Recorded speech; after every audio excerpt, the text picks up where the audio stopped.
I was walking around campus the other day and I noticed this new slogan that the marketing geniuses came up with at ECU called "Capture Your Horizon." And I'm like, what does that mean?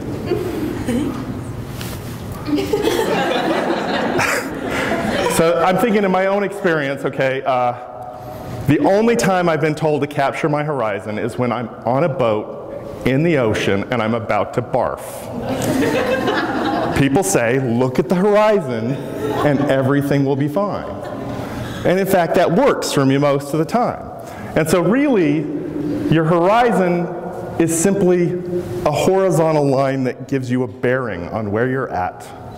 Right? And if we think of that line as something that gives us reference for our lives, then we can begin to talk about capturing your horizon. So I'm going to start by telling you a little bit something about me, if it goes to the next slide. You know what you have to do with these things? Did you know this? You actually have to turn them on. So this is me. I'm going to start by telling you one true story of me and my childhood. I'm going to follow it up with that same story that's also true. Right? So here I am. I bet you can tell which one I am. I'm the really poorly dressed one on the right, with the bell bottoms and the dirty pants. Right? And it was a lot of kids. My dad decided to be a school teacher. We were poor. My mom kept having kids. I kept getting pushed to the side. Those jeans, they were homemade. I had homemade jeans until middle school. I remember my first pair of Levi's, you know, with the little tab on the back. That was awesome, right? So in one account, and that was a super dad right there. I grew up with a lot of want, and there I am, because we didn't have a lot of money, we had cheap vacations. Cheap vacations, if your dad's a school teacher, is you have the summers off and you camp. That is not our trailer in the background. That's somebody else's trailer. I was in a dirty old little pup tent, right? And this want led me to do stuff that was for the purpose of money. So here I am, very excited to go to work. I worked in retail. So I got out of that house as quick as I could. In fact, at one point, I really was a terrible teenager. I ran away from home. I got out right after high school, moved into my own apartment, and got a job in retail, and I was very happy as an introvert being a salesman. But I wanted money. And so here I am in my first house. I'm 20 years old. I purchased my first house. That's pretty exciting, and you can really tell that I'm enjoying the holidays. So that's one story of my birth that I'm going to revisit a little bit later. But what I do here at ECU is I do something that's really important to me, and that is that I teach freshman biology.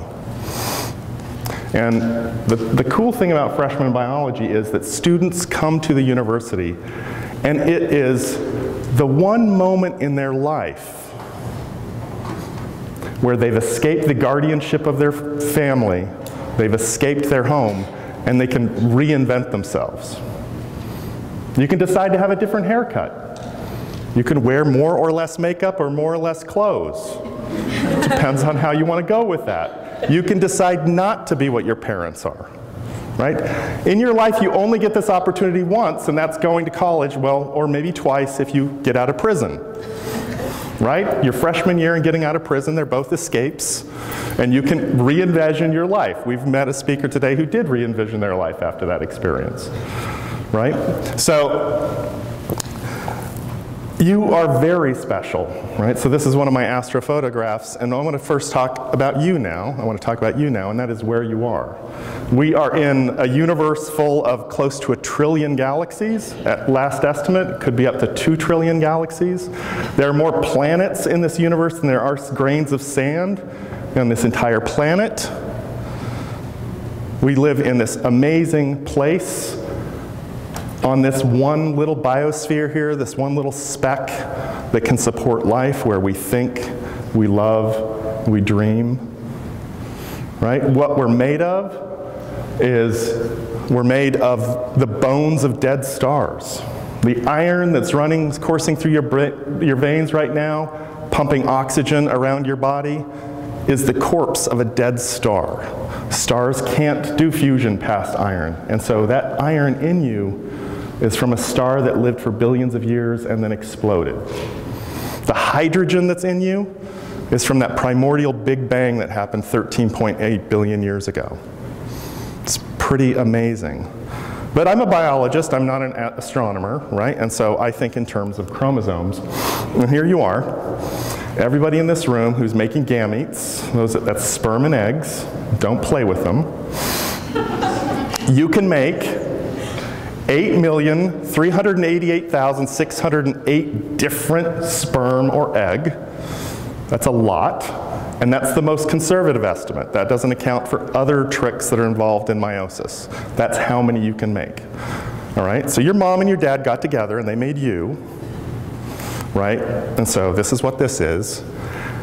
There could have been, just from your mom and your dad, 70,368,744,177,664 different versions of you right now. And that's the most conservative estimate. And in fact, that's the estimate if your mom could make her own sperm and egg and make you without dad. Dad came from some other place, and so you guys are all wrapped up in this infinite universe and are infinite in your own self, and that you are incredibly unique. But that's not just what you are. You're not just your atoms and your biology, right? You're also a narrative. You're messy. You're, as we heard today, whole grain, whole wheat, messy. What you are is a collection of stories. We heard that today. Connected by really interesting ways through random accidents. And so you're not just your biology, you're psychology. But we all live on a line. In fact, this is an arrow. This is the arrow of time. It's a straight line and it goes in one direction. And it has a beginning and an end. And that's your horizon. Your horizon is not some imaginary thing out on the ocean. Your horizon is the line that connects your past to your future. It has a beginning, a middle, and an end. And I'm going to tell you today that you can curate that line. You can change that line. You can exercise the time machine in between your ears to change that line and reimagine yourself.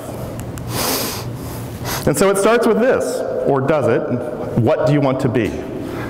I hate this question. I absolutely hate this question. You guys got it when you came off to college. Grandma pinched your cheek and she said, "What do you want to be, honey?" And that's not really the right question. The right question is, why do you want to be? Right? And why you want to be has to do with your core value. Your core value is not complicated. This is my core value set right here. It's creativity, curiosity, positive engagement, and wonder. Now, my core value is not specific. It's not, I want to be the world expert in cat videos.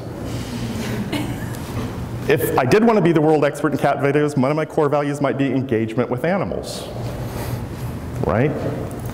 But your core value should be a simple set of statements that defines who you are, right? And once you have that core value, you don't need to ask what you want to be when you grow up. First of all, don't grow up, but you don't have to answer the question what you want to be when you grow up. You answer the question why, and why do you want to be something? And so this becomes a feedback loop between your goals, which are in your future, and your past. Your goals are defined by your past, but that arrow doesn't go just one way. You can use that time machine in between your ears to identify something that you know you want to do and find the reason in your past that you want to do it. You can also go back into your past if you're lost and don't know what to do and look for where you felt the most joy. What were the moments in your life where you felt the most joy, and those can inform why and what you want to be. And it goes along this line for me. This is something I've just kind of come to by talking to all of you for dozens of years at this point, and that is that it starts with your birth story. Every superhero has a birth story. It's the defining beginning of that superhero. Every doctor has a birth story. Every marketing executive has a birth story.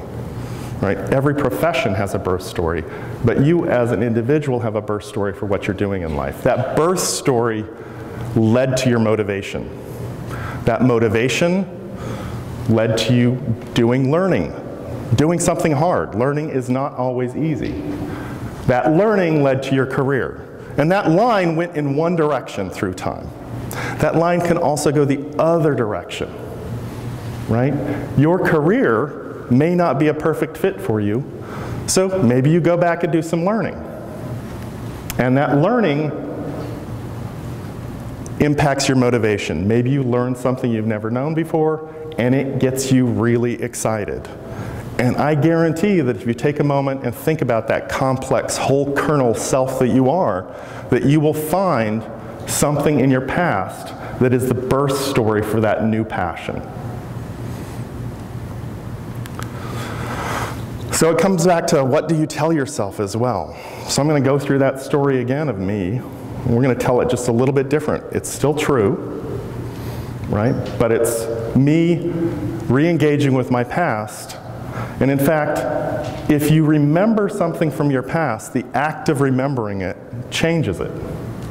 People say if they had a time machine, they'd go back and kill Hitler, right?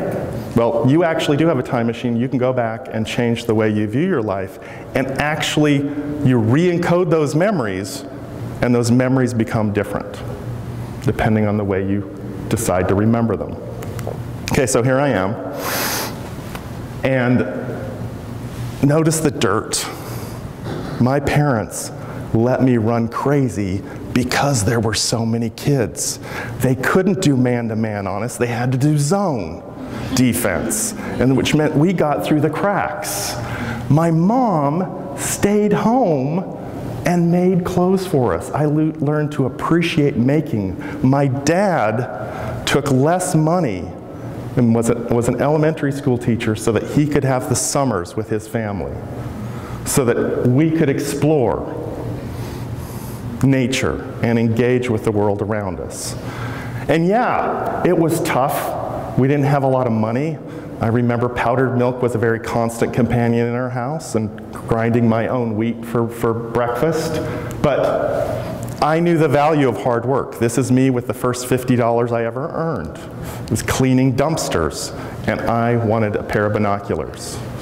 And there I am with joy on my face, not just because of the binoculars, but because I knew the value of hard work. As a side note, my grandma took me to this brand new store to buy these binoculars. It was a brand new store in town called Target. And these binoculars were $49.95, and they were the best money I had ever spent to date. And that want of money sent me to do something that was uncomfortable, and that was to become a salesman. And I am an introvert, through and through. After this, I'm going to go weep in a corner, because this is really hard. But I learned how to engage strangers, because if I didn't engage strangers, I didn't make money. And so that want of money taught me the lesson of how to pretend to be an extrovert, how to talk to people, how to find out what they care about.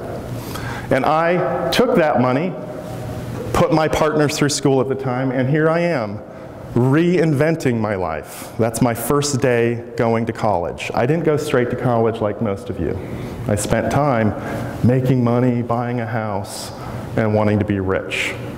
And I found that empty, and I went back to college. So here I am. I went down this to a career, and then I did it all the way back up. And now I'm going to tell you about my birth story when it comes to the two passions in my life right now. And that may change, and I may go up and down this chain again using my time machine in my head. The two passions in my life right now are astrophotography and art. I'm an MFA student here at ECU. I just started classes this spring. It's very intimidating. And I'm a biology professor that studies DNA replication using fruit flies. And all of this starts in one moment. right here. It's in the high desert of Utah. Remember those summers where we had to do cheap vacations? Well, here I am, spending the days without any supervision among the sagebrush, going down blind red rock canyons, picking up arrowheads and shards of pottery from ancient civilizations. And the night comes in really fast and dark, and the sky lights up above you with the stars. And the fire is built, and the whole family is sitting around the fire. My mom's cooking a meal in a Dutch oven. And my dad says one thing to me that started at both of my passions, and that is, he said, "Son, you know that heat and that light that you feel right now?" And I'm like, "Yeah, Dad." He's like, "That's sunlight that hit this desert hundreds and thousands of years ago." Doesn't seem like much, right? But that was a little bomb that went off in my head. How? How does that sunlight energy get stored in this plant? Where does that sunlight energy come from? And so that really led me to this first great passion in my life, which is fruit flies. And this is one of our mutants that's got a really messed up wing that's cancerous. Understanding what goes on at the cellular level. And then the second passion in my life that it's led to is something I'm working on my MFA in, and that is capturing photons from distant time at the back of my telescope right here in Pitt County to generate images that inspire wonder and curiosity. So that's my reinvention, and I want to come back to this line, this horizon. I've had to do this a couple of times in my life, one or two times where I've had to create this story. You guys, in your lives, will have 12 to 15 different careers. And so you're going to be doing this process over and over and over again. And if you do it successfully, I promise you won't barf. Thank you very much.